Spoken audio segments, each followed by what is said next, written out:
When you look at a map, there are a few places that just jump out at you. And one of the most incredible is right here, the Strait of Gibraltar.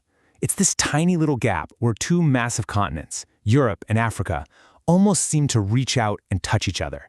It's so close you can literally stand on a beach in Spain and see the mountains of Morocco. And that just begs the question, right?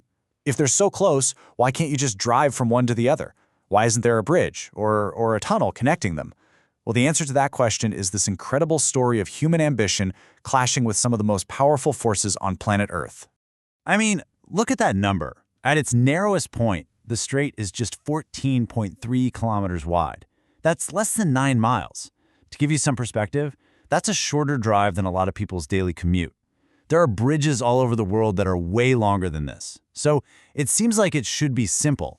And because it seems so simple, for well over 100 years, some of the most brilliant engineers and boldest visionaries have looked at this gap and dreamed of conquering it.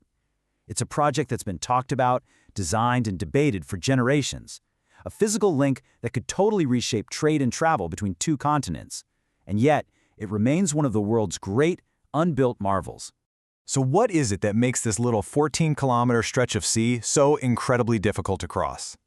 Well, the first challenge, and it's a big one, starts with the water itself. Because what's happening here is way more complicated than you could ever see from the surface. What's so wild is that the Strait of Gibraltar is basically a two-way underwater superhighway. On the top layer, you've got this massive flow of less salty water from the Atlantic pouring into the Mediterranean.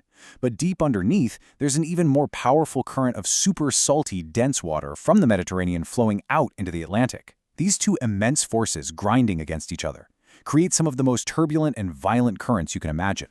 And then there's the depth. We're not talking about a shallow channel here. At its narrowest point, the seabed drops down an incredible 900 meters. That is just a mind-boggling depth to even think about building a foundation for anything. To really get your head around that, just picture this. Trying to build a support pillar for a bridge here would be like taking 3 Eiffel Towers, stacking them one on top of the other, and then sinking the whole thing to the bottom of the ocean. And it would have to withstand all that pressure and those crazy currents. And let's put that in context with another famous project, the Channel Tunnel.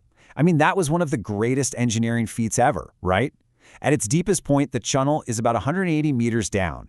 The Strait of Gibraltar is 5 times deeper than that. It's a whole different league of difficult. Okay, so the water is a huge problem. But believe it or not, what's happening beneath the seabed is even worse. This is where the challenge really goes from extremely hard to what most engineers for decades considered just plain impossible. Just look at this drawing. This is an early concept design for just one of the bridge's support foundations. You can just see the absolutely insane scale they were dealing with. They were trying to design something that could handle not just the water, but also the incredibly unstable ground underneath it all. The seabed here is, and this is not an exaggeration, a geologist's absolute nightmare. Why? Okay, first, the strait sits directly on top of an active tectonic fault line. We'll get to that in a second. Second, the seabed itself isn't solid. It's made of all this soft, unstable gunk, clay, and a type of broken rock called breccia. And then third, if you manage to get through all that soft stuff, you hit bedrock that is extremely hard, making it a nightmare to drill into. And this isn't just some minor fault line. This is the big one. It's the Azores-Gibraltar Transform Fault. This is the actual boundary where the entire African tectonic plate and the Eurasian tectonic plate are in this constant slow-motion crash. They're literally grinding against each other, and that's what causes all the earthquakes in this region. So here's the bottom line. You simply cannot build a massive, rigid structure like a bridge across a line on the Earth's crust that is constantly moving. As one expert perfectly put it, any bridge you build here would literally have some of its pillars on the African plate and the rest on the Eurasian plate. It's an absolute engineering deal-breaker. Period. So, as if the insane currents, the crushing depth, and a moving tectonic plate weren't enough, there's a third, equally powerful force that has kept this dream from becoming a reality. Good old-fashioned human politics. The history of this project is just a classic case of political whiplash. You see these incredible moments of optimism and cooperation, like back in 1979 when Spain and Morocco signed this big agreement to study the link.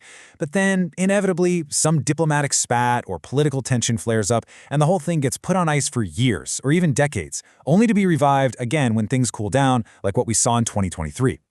Now, a lot of this friction comes down to a really long-standing and sensitive dispute over two cities, Ceuta and Melilla. From Spain's perspective, these are historic Spanish cities that just happen to be on the African coast. But from Morocco's perspective, they're on Moroccan soil and should be part of Morocco. This fundamental disagreement has just simmered for years and has made huge cooperative projects like this one really, really complicated. But the dream is not dead, not by a long shot. Faced with the near impossible physics of building a bridge, the conversation has shifted.